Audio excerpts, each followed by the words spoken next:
Hello all, welcome back to my channel. Today I am here with the topic of class 10th metals and non-metals. Under this we will cover physical properties of metals and non-metals, chemical properties of metals and non-metals, occurrence of the metals and extraction of the metals. Before going to start our topic, let's recall that what we have learned about the periodic table in last videos. Periodic table में हमने देखा that there is 118 elements जिसमें से 22 elements ऐसे होते हैं they are called non metals. मतलब 22 elements थे जो कि नॉन मेटल्स थे आपके, they are called the non metals. 92 elements ऐसे थे जिसको हम मेटल्स में कंसीडर करेंगे and the left one called the metalloids. Around 7 metalloids हैं। मेटेलॉइड्स मीन्स कि वो जिसके अंदर मेटल्स एंड नॉन मेटल्स दोनों की प्रॉपर्टी है, उन्हें मेटेलॉइड्स बोला जाता है। इसके एग्जांपल हैं boron, silicon, germanium, antimony, bismuth, ये सब उसके एग्जांपल्स हैं। And rest of the metals जो बचे उनको हम रेडियो एक्टिव एलिमेंट्स भी बोल सकते हैं। नेक्स्ट थिंग इज़ दैट कि 8th स्टैंडर्ड में हमने इसके बारे में थोड़ा सा पढ़ा था कि मेटल्स एंड नॉन मेटल्स की स्पेशली फिजिकल प्रॉपर्टीज़ क्या होती है। उसी चीज़ को हम थोड़ा सा डिटेल में यहाँ डिफरेंस में पढ़ेंगे कि metal how the metals and non metals are different from each other. Then next we will jump on the topic chemical property क्या होती है। So let's start class. So let's start with the difference of metals and non-metals. First thing is that state of existence. Metals are maximum in solid states. Exception is the mercury. Mercury, I think you saw especially in the thermometers that is the liquid state of the mercury and it's a metal. Non-metals maximum exist in 3 states of the matter and bromine is the example which exists in liquid state and it is a non-metal. Lustre पे आते हैं। Lustre metals are having shining surface that is called lustre.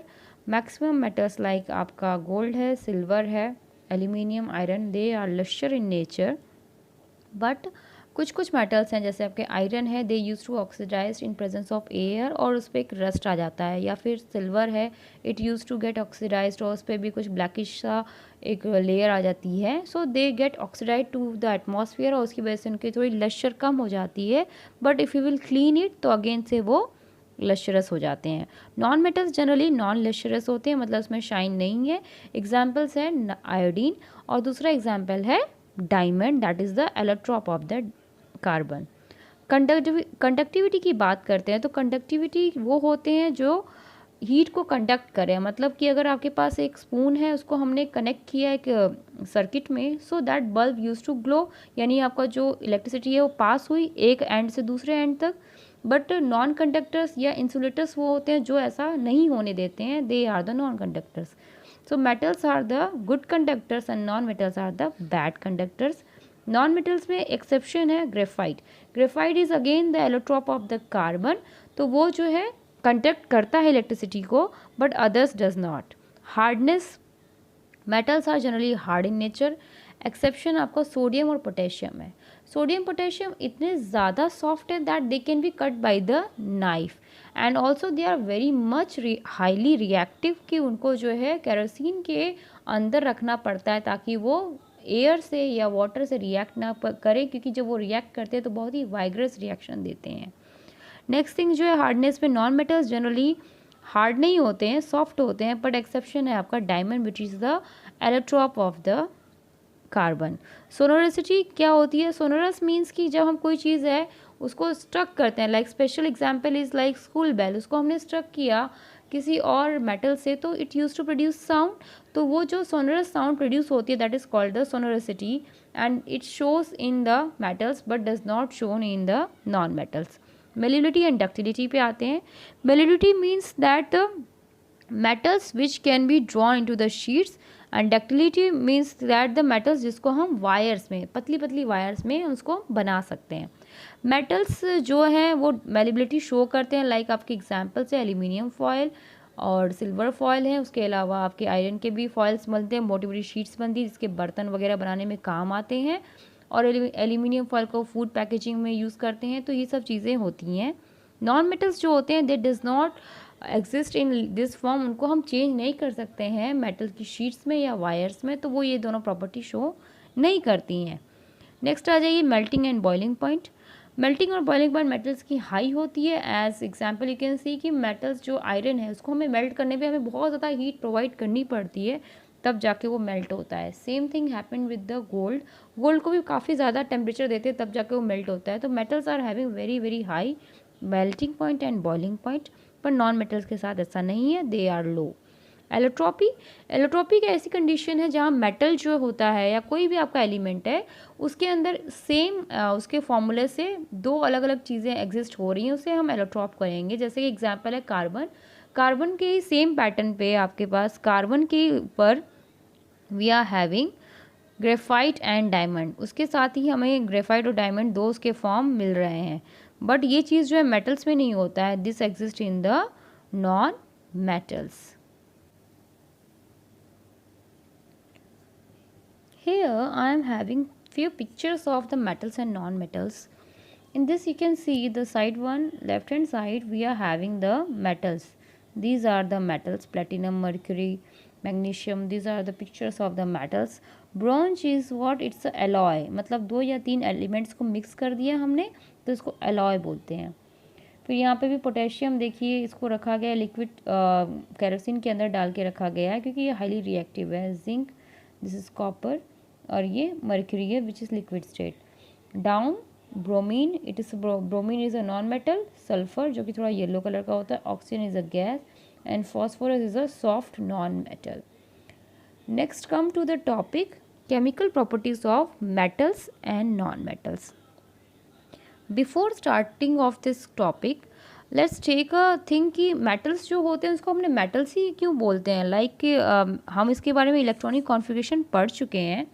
Electronic configuration हमने पढ़ा था sodium का, that sodium is having 2, 8, 1 electrons in their shells. जो ये 1 electron है, the sodium wants to lose this electron ताकि वो स्टेबल हो जाए। वो अपना इलेक्ट्रॉन लूज़ करेगा और उसके पास क्या हो जाएगा, एक पॉजिटिव चार्ज हो जाएगा। तो मेटल्स की ये टेंडेंसी होती है that they try to lose the electron so that they can become stable, और इस चीज़ की वजह से मेटल्स के लिए एक स्पेशल टर्म यूज़ करते हैं that is called the reducing agent. They are called reducing agent.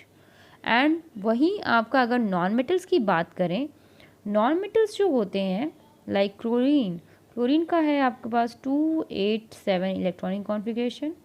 वो अपने आप को स्टेबल करने के लिए ये 7 इलेक्ट्रॉन्स को लूज़ नहीं करेगा। वो क्या करेगा, वो एक इलेक्ट्रॉन को अपने अंदर ऐड करवा लेगा तो उसके ऊपर चार्ज किया जाएगा माइनस का। एंड इसके हिसाब से इसकी जो प्रॉपर्टी है वो क्या है, ऑक्सीडाइज होने की, यानी इसकी जो प्रॉपर्टी इसको हम बोलेंगे it is a oxidising agent. तो इसी चीज़ को लेके हमारे पास ये सीरीज़ है, this is called the reactivity series, या आप इसको इलेक्ट्रोकेमिकल सीरीज़ भी बोल सकते हैं। यहाँ पे याद करने के लिए आप यहाँ पे देखेंगे that it is having a hydrogen. Hydrogen से ऊपर जो एलिमेंट्स हैं और जो मेटल्स हैं दे यूज़ टू रिएक्ट वाइग्रेसली, वो फास्ट रिएक्शन करेंगे। उसके नीचे के जो मेटल्स हैं they will be least reactive, जैसे कि गोल्ड, सिल्वर, मर्क्यूरी, कॉपर। और उसके ऊपर है potassium, sodium. Why they are highly reactive, क्योंकि मैंने जैसे एग्जांपल दिया 2, 8, 1 उसके आउटर शेल में है तो जल्दी से उसको लूज़ करके स्टेबल होना चाहेगा, इसलिए पोटेशियम और सोडियम ज़्यादा रिएक्टिव हैं। Then calcium, magnesium, aluminium, zinc, iron, lead and hydrogen, and below are the least reactive, जिसमें आप देख सकते हैं gold is the least reactive element. Okay, so this is the reactivity series. इसी के बेसिस पे ही आगे आपको और रिएक्शंस लर्न करने को मिलेंगे। So this is about this thing. Next are the chemical property of the metal. First one is the chemical properties of metal is reaction with the oxygen. जब भी रिएक्शन होगा ऑक्सीजन का metal से और it burns with the oxygen, it will produce that is called the metal oxide. Metal oxide हमें मिलेगा। Example लिया गया है पोटेशियम और ऑक्सीजन का रिएक्शन हुआ, वी आर गेटिंग K2O। अब K2O तो मिल गया, यहाँ पे आपको रिएक्टेंट से प्रोडक्ट, यानी ये रिएक्टेंट है आपका, ये प्रोडक्ट है, प्रोडक्ट और रिएक्टेंट के बीच के कॉम्बिनेशन को लर्न करना बहुत ज़रूरी है। We are having here K, हमारे पास K था प्लस ऑक्सीजन 2 थे तो हमें K2O मिल रहा था। अभी बैलेंसिंग जो कि आप 9th स्टैंडर्ड पढ़ चुके हैं वो थोड़ा सा आपको रिकॉल करना होगा कि K2O 2 पोटेशियम है, यहाँ पे एक ही है तो हम यहाँ पे 2 पोटेशियम कर सकते हैं। नाउ ऑक्सीजन इज 2 एंड यहाँ पे एक ही ऑक्सीजन है राइट हैंड साइड में, so again you have to increase the potassium, हमने 4 कर दिया, नाउ इट्स बैलेंस्ड और यहाँ पे हमने 2 एक ऐड कर दिया।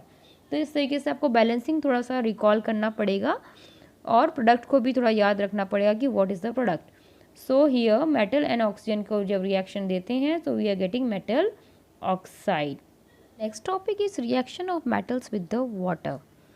जब भी मेटल्स रिएक्ट करते हैं वाटर से we will get metal hydroxide.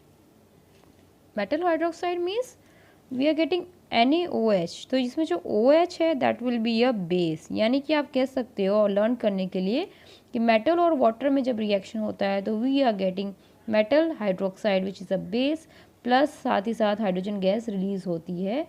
Hair is a reaction that sodium is reacting and giving you NaOH।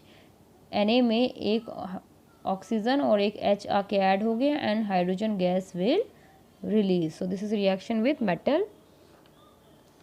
Next come reaction of metal with dilute acid. Dilute acid के साथ जब reaction होता है then what we will get?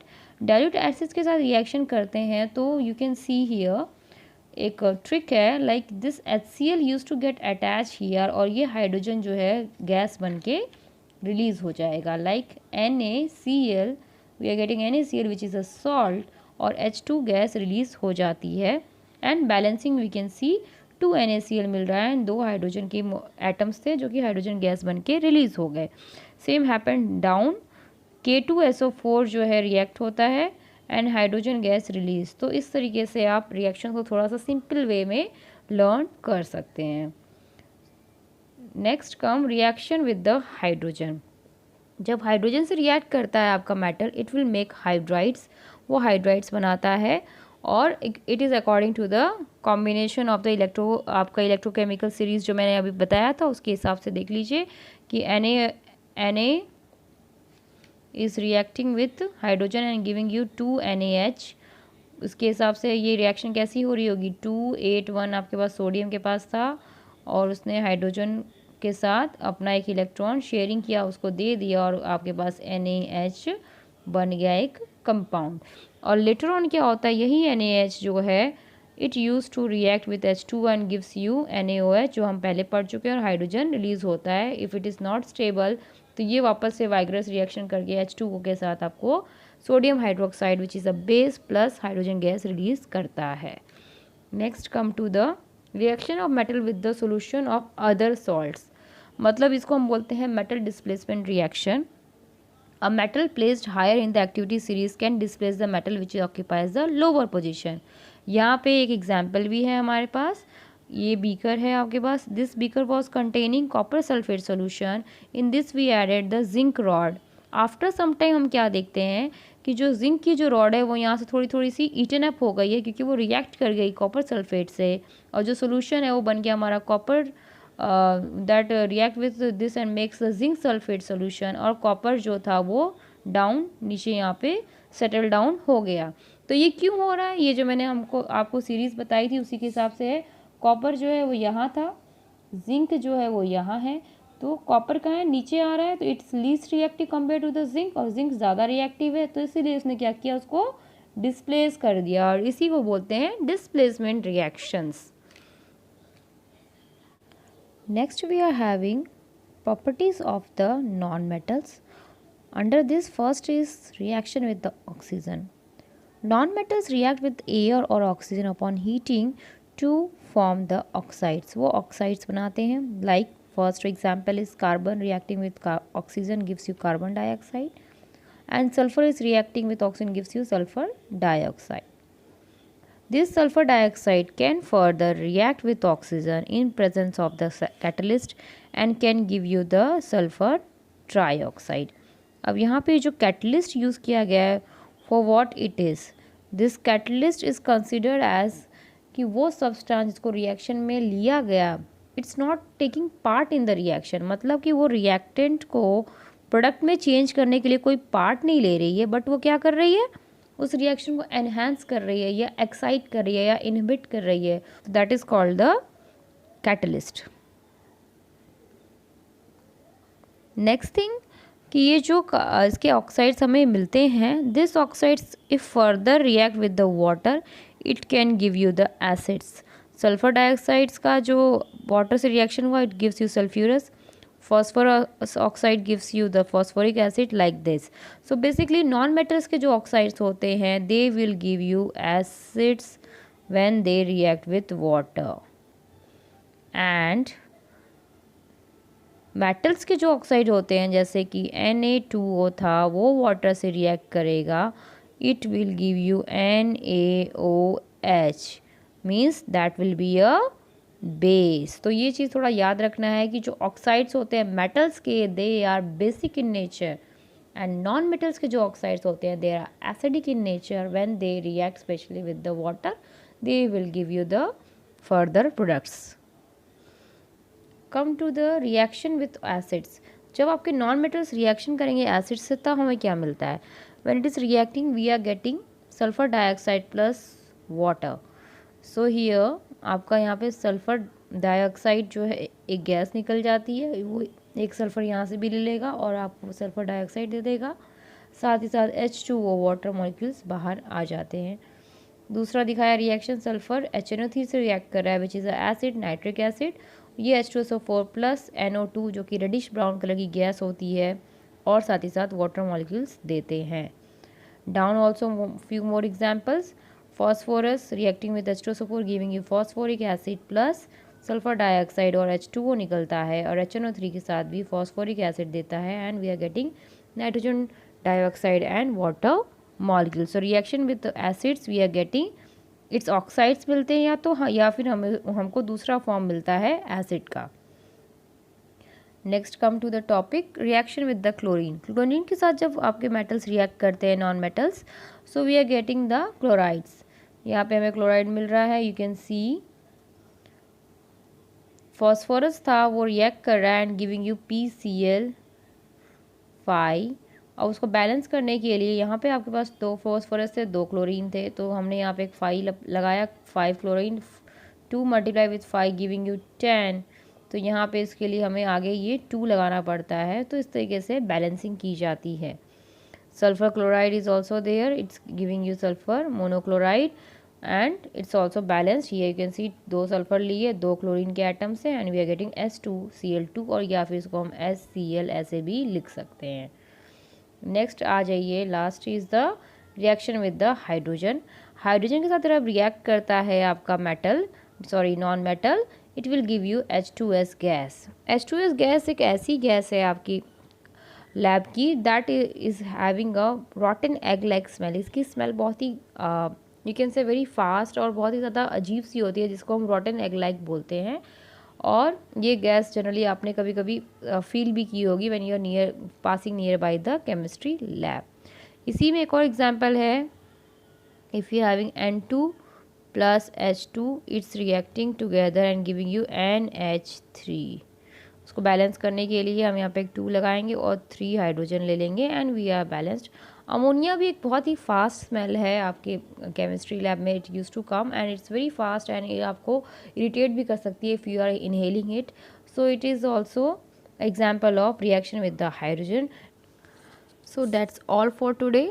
Next video will be about how the metals used to occur and how it used to get extracted. Okay class, so thank you very much for watching. Please do like, share and subscribe my channel. Thank you.